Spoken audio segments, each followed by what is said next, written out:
Hello दोस्तों, स्वागत है आप सभी लोगों का राजस्थान एकेडमी पर। मैं प्रवीण सिंह आप सभी लोगों के साथ में। जैसा कि आप सभी लोग जानते हैं, लगातार एलडीसी एग्जाम के लिए साइंस की क्लासेस लेकर के आ रहा हूँ। साइंस की क्लासेस इससे पहले भी मैंने आप लोगों को अवेलेबल करवा रखी है। कंप्लीट प्लेलिस्ट हमारे यूट्यूब चैनल पर अवेलेबल है। और वो सीरीज आपके लिए बेसिक सीरीज थी, जिसके अंदर मैंने आपको केवल और केवल एलडीसी के सिलेबस के अंदर जो टॉपिक्स है उनकी केवल और केवल ये कह सकते हैं कि समझ विकसित करवाई थी कि ये टॉपिक आखिर किसके बारे में बात करता है। ठीक है। और अब जो ये साइंस की सीरीज चालू की गई है, जिसका नाम रखा गया है एडवांस लेवल साइंस।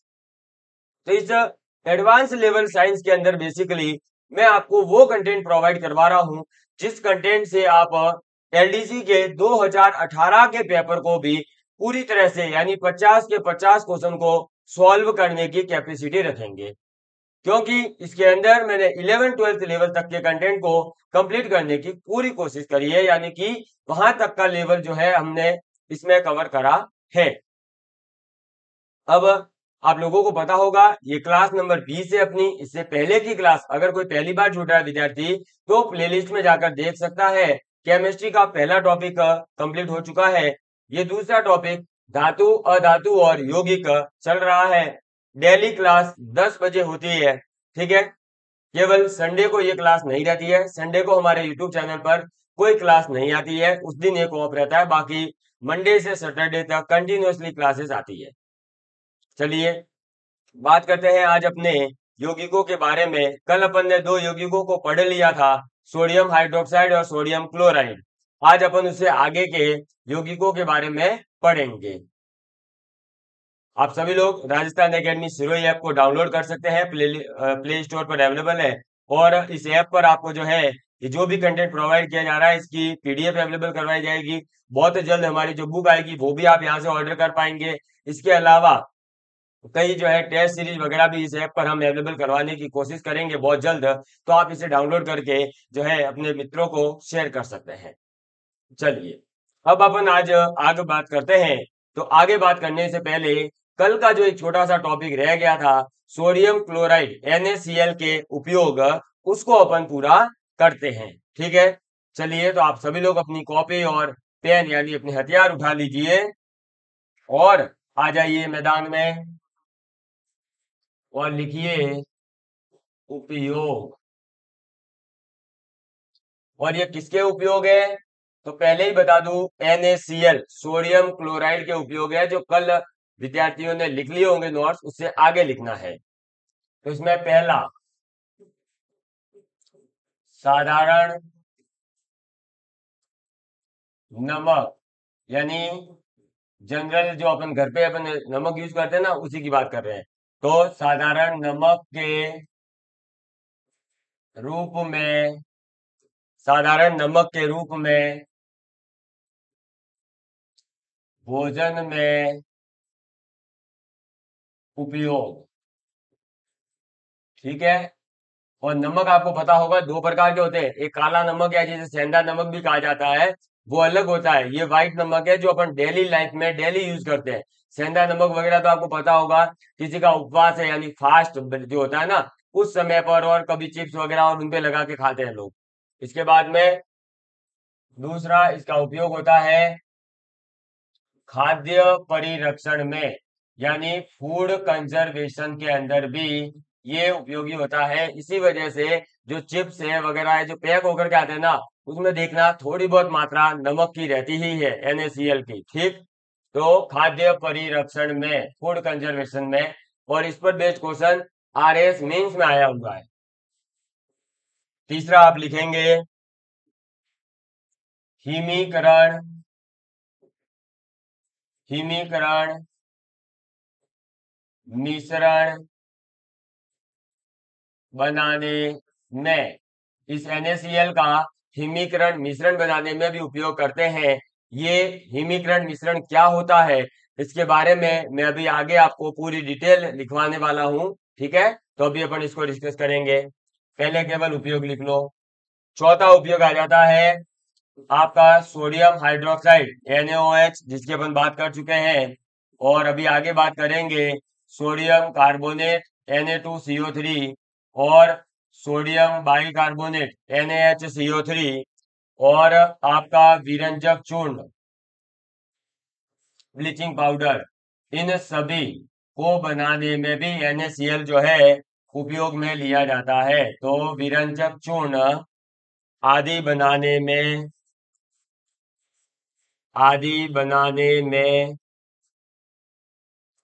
कच्चे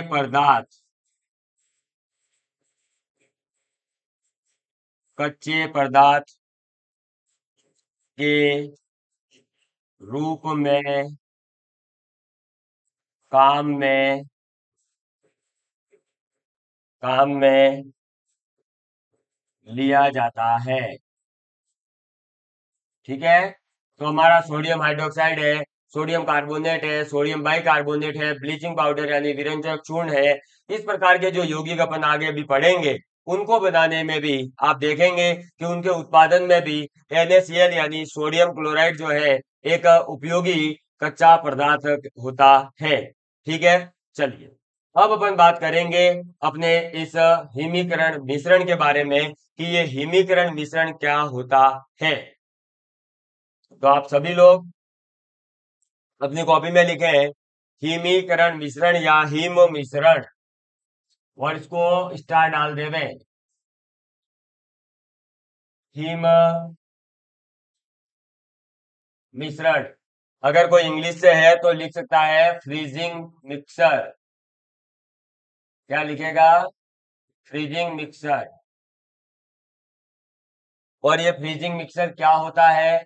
तो फ्रीजिंग मिक्सर का मतलब है जब अपन NaCl सोडियम क्लोराइड को यानी अपने नमक को बर्फ के साथ मिलाते हैं, बर्फ के साथ मिलाना।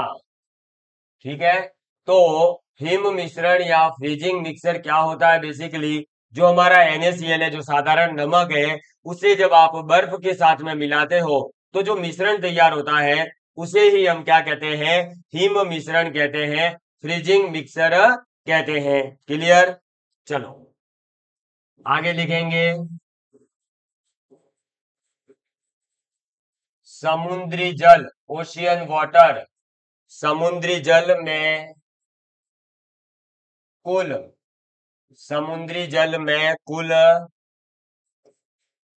घुलनशील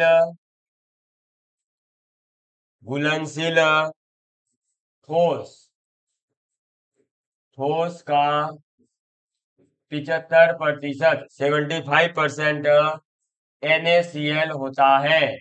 तो आपको पता होगा समुद्री जल खारा क्यों होता है? क्योंकि उसके अंदर NaCl होता है और NaCl कोई 1-2% या 5% तक नहीं है। NaCl आप देखोगे तो समुद्र जल जो होता है, ओशियन वाटर होता है, उसके अंदर जो कुल ठोस पदार्थ घुलनशील है उसमें जितने मिले हुए होंगे उसमें से 75% 75% अकेला NaCl सोडियम क्लोराइड होता है।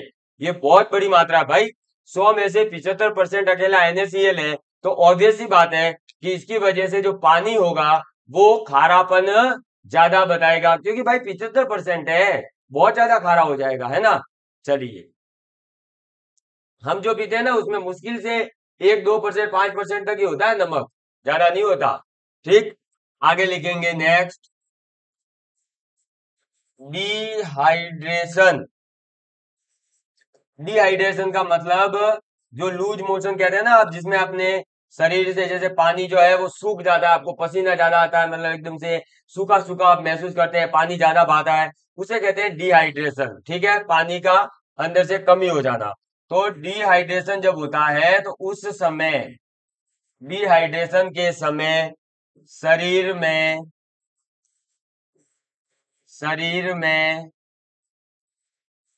NaCl यानी सोडियम क्लोराइड जो है वो कम हो जाता है।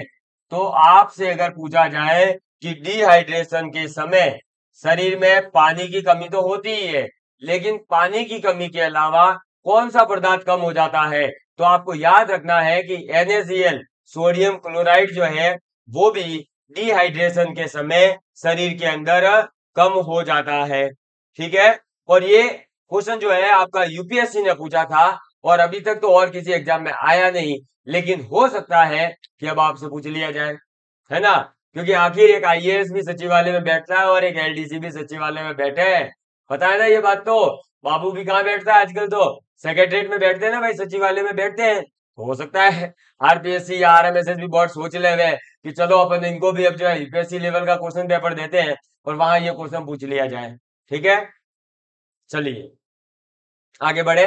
तो ये था अपना सोडियम क्लोराइड, और सोडियम क्लोराइड के बारे में मैंने आपको इसके उपयोग, इसके गुणों के बारे में सब कुछ डिटेल में बता दिया है। ये 3 पॉइंट एक्स्ट्रा थे जो सोडियम क्लोराइड के तो हैं, लेकिन ये केवल और केवल सोडियम क्लोराइड पर इस पर क्वेश्चन नहीं आएगा, ये स्टेटमेंट के रूप में डायरेक्ट भी आ सकते हैं। जैसे हिम मिश्रण, तो हिम मिश्रण क्या है, बर्फ और NaCl का मिश्रण है एक।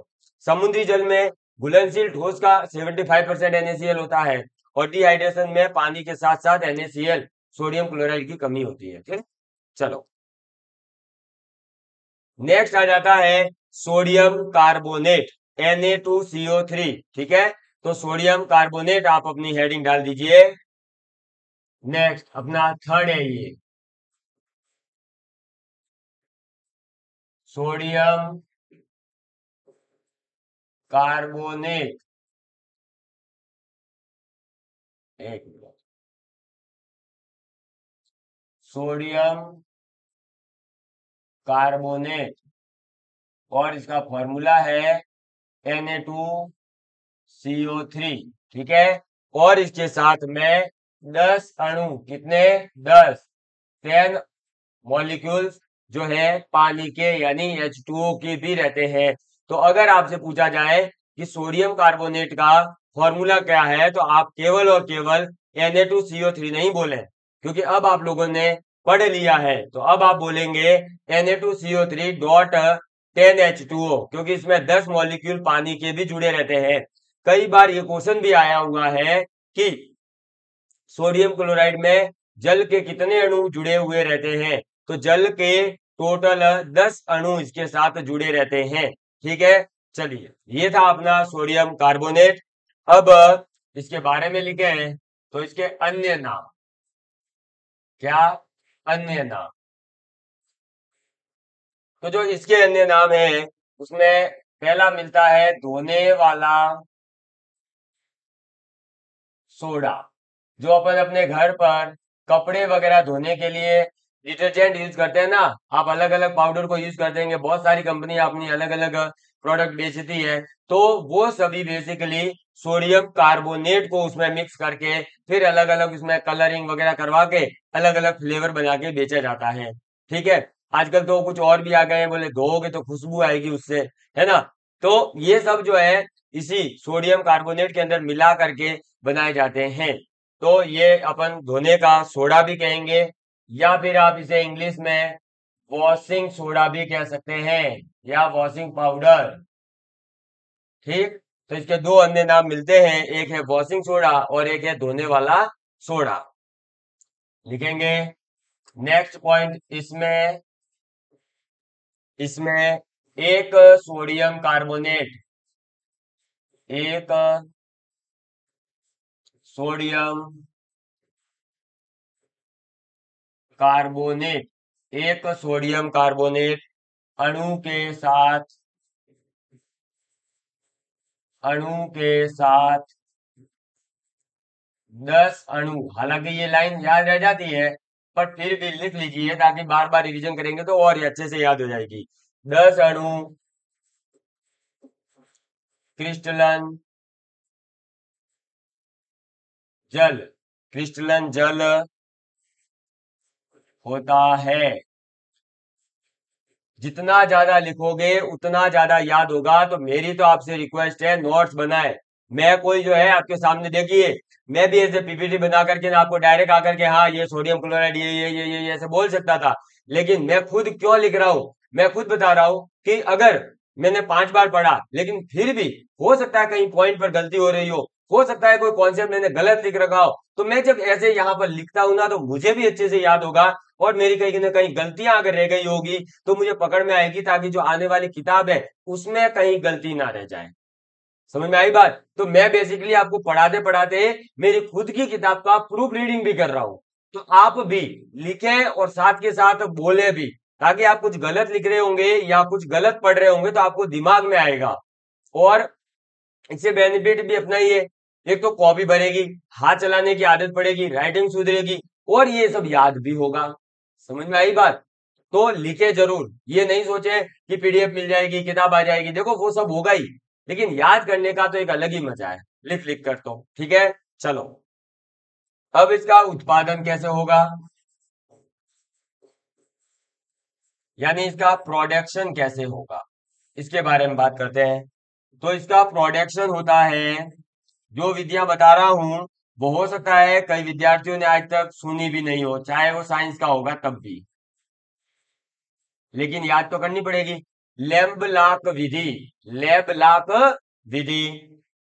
इसके बाद में ये सबने सुनी होगी सोल्वे विधि, है ना?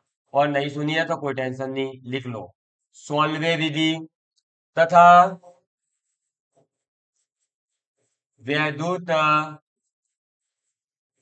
अपघट्य विधि। ठीक है, जो मैंने आपको पहले ही बता दी है, तो आप वैद्युत विधि कह सकते हैं। तो वैद्युत विधि के द्वारा किया जाता है। ठीक है, तो उत्पादन जो है वो कौन सी विधि से किया जाता है, ये क्वेश्चन आ सकता है इस टाइप का। तो लेम्बलाक विधि है, सोल्वे विधि है, विद्युत विधि है, इनके द्वारा हम सोडियम कार्बोनेट Na2CO3.10H2O का उत्पादन कर सकते हैं। क्लियर? चलिए, अब इनका उत्पादन केवल ऐसे लिखने से नहीं चलेगा भाई, इनकी रिएक्शन भी लिखनी पड़ेगी। तो आप लिख ले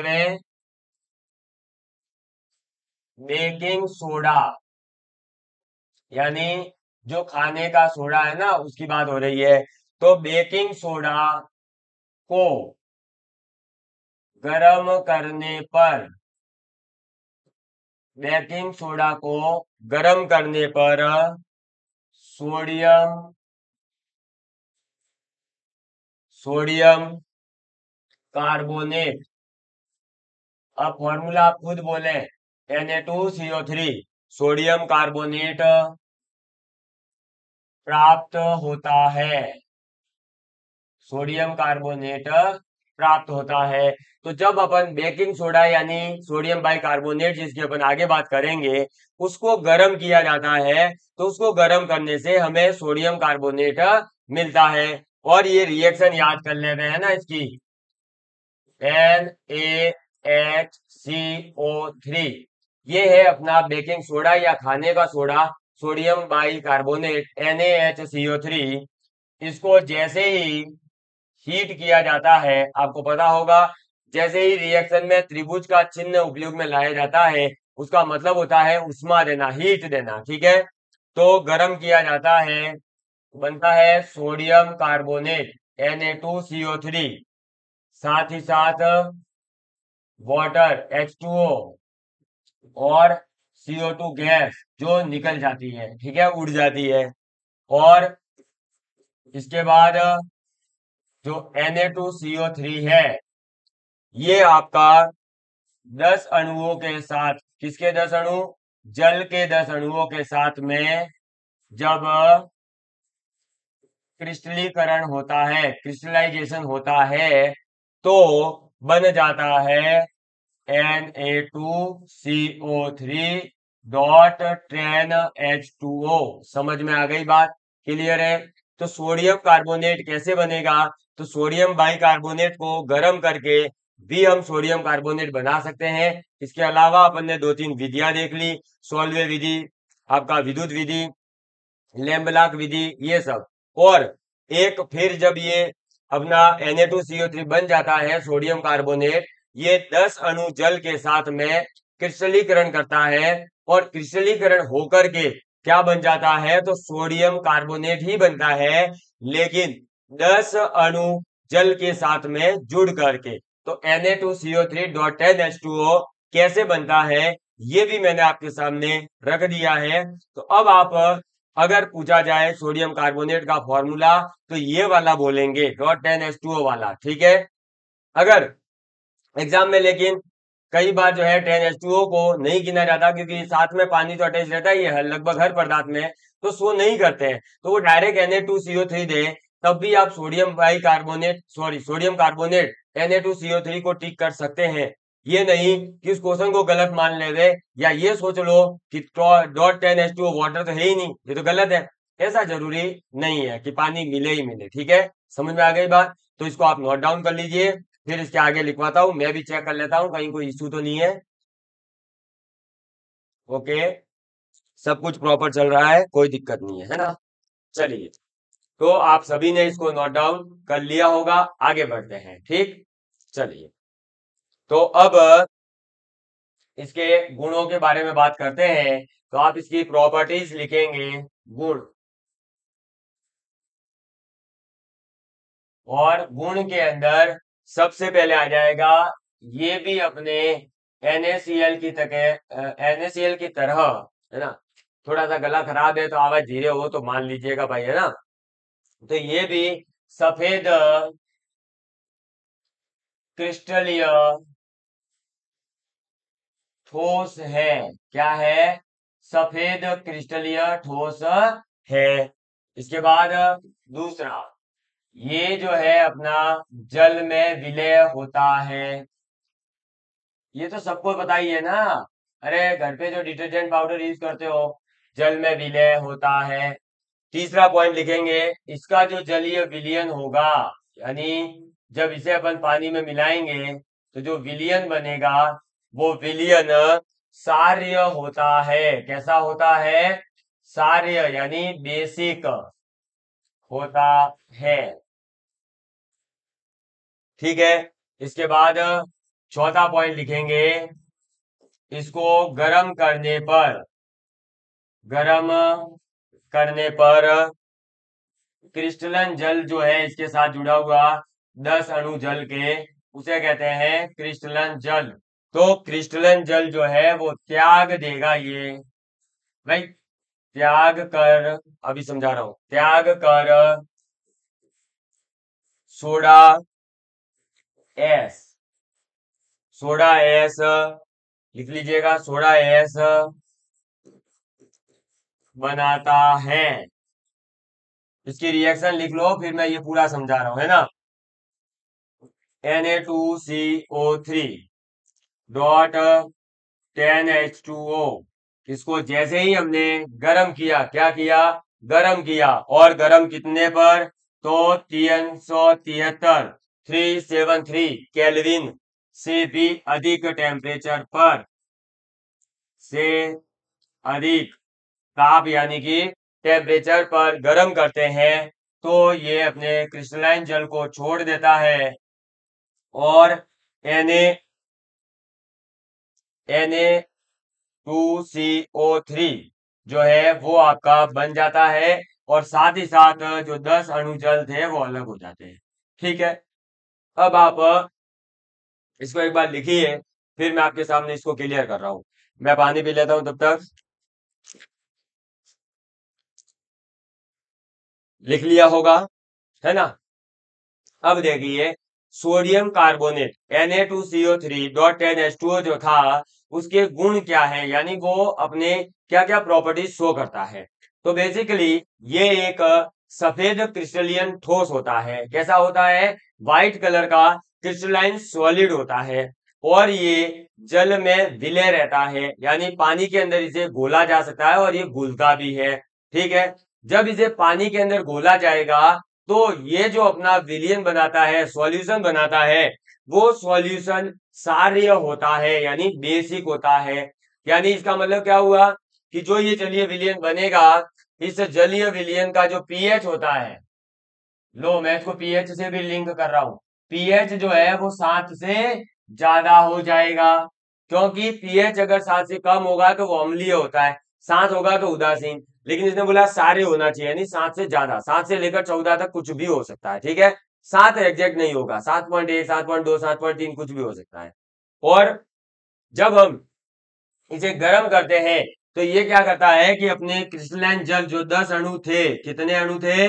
10 अणु जल के होते हैं, उनको त्याग देता है और सोडा एस बना देता है। क्या बना देता है? सोडा एस बना देता है।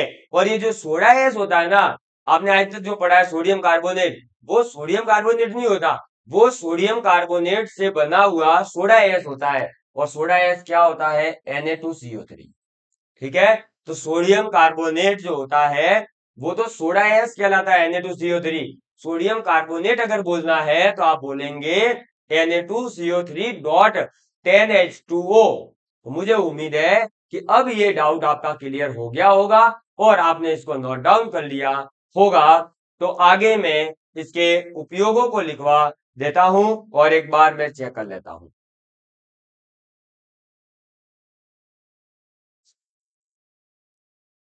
तो दोस्तों, आज थोड़ी सी तबीयत जो है, गला बहुत ज्यादा खराब हो गया, क्योंकि कंटिन्यूअसली कई सारी क्लासेस मेरी चल रही है ऑलरेडी, इस वजह से। और ऑफलाइन में भी आपको पता होगा कि राजस्थान एकेडमी का जो है ऑफलाइन सेंटर भी चलता है रेजर के अंदर, सिरोही डिस्ट्रिक्ट में। तो कोई आना चाहे तो आप जो है हमारे नंबर डिस्क्रिप्शन वगैरह में दे रखे, आप वहां से कांटेक्ट कर सकते हैं। ठीक है, और अब मैं ये कहना चाह रहा था कि इससे आगे क्या जो इसके उपयोग वगैरह है उसको कल मैं थोड़ी सी लंबी क्लास लेकर के पूरी करवा दूंगा। आज रियली गला बहुत ज्यादा दर्द कर रहा है, विक्स की गोली तो मुंह में डाली हुई है, फिर भी नहीं हो पा रहा है, तो मैं इसके लिए माफी चाहूंगा। और अब मिलेंगे अपन अगली क्लास में। तो love you all of you, please take care and please share with your friends. जाते जाते केवल यही कहूंगा कि बदल जाओ वक्त के साथ, या फिर वक्त बदलना सीखो, मजबूरियों को मत कोसो, हर हाल में चलना सीखो, हर हाल में चलना सीखो। देखिए, गला दर्द कर रहा है, मजबूरी थी कि मैं क्लास नहीं भी लूंगा तो चलेगा, अगर मैं आपको कहता कि स्वास्थ्य ठीक नहीं है तो आप क्या करते? लेकिन फिर भी मैंने क्लास लेने की ठानी और 20 से 25 मिनट जितना हो सका मैंने क्लास लेने का ट्राई किया और काफी अच्छे से लेने का प्रयास किया। अब आगे अगर मैं लूंगा तो अच्छी क्लास रिकॉर्ड होगी नहीं और मजा नहीं आएगा, इसलिए। पर तो ऐसे ही आपको भी लगातार अपनी मजबूरियों को नहीं बीच में लाने देना है। ये नहीं सोचना है कि आज ये दर्द हो रहा है, आज पैर दर्द हो रहा है, आज वो हो गया था, आज वो हो गया था। नहीं, अपनी कंटिन्यूटी बनाओ, पढ़ाई जारी रखो। 1 साल 1.5 साल का संघर्ष होगा ना, वो ही आपको जो है विजेता बनाएगा। ऐसे 1 1.5 महीने के संघर्ष से आप विजेता नहीं बन सकते, ये चीज ध्यान रखें। ठीक है, और ये मैं आपको इसलिए कह पा रहा हूं क्योंकि मैंने संघर्ष किया है, मुझे पता है कि सरकारी नौकरी आज जो है लगना बहुत मुश्किल है, बहुत ज्यादा कंपटीशन बढ़ चुका है, हर किसी को नहीं मिल पा रही है। जो स्मार्ट तरीका से पढ़ाई करेगा, स्मार्ट स्ट्रेटजी अपनाएगा और साथ ही साथ कंटेंट का लेवल हाई रखेगा, उसी का सिलेक्शन हो रहा है। क्योंकि कंटेंट भी आजकल क्वेश्चन पेपर का लेवल भी ये आ रहा है, आपने ग्राम सेवक वगैरह के पेपर देखे होंगे। ठीक है, चलिए अब ज्यादा नहीं बोलूंगा। धन्यवाद, जय हिंद, जय भारत।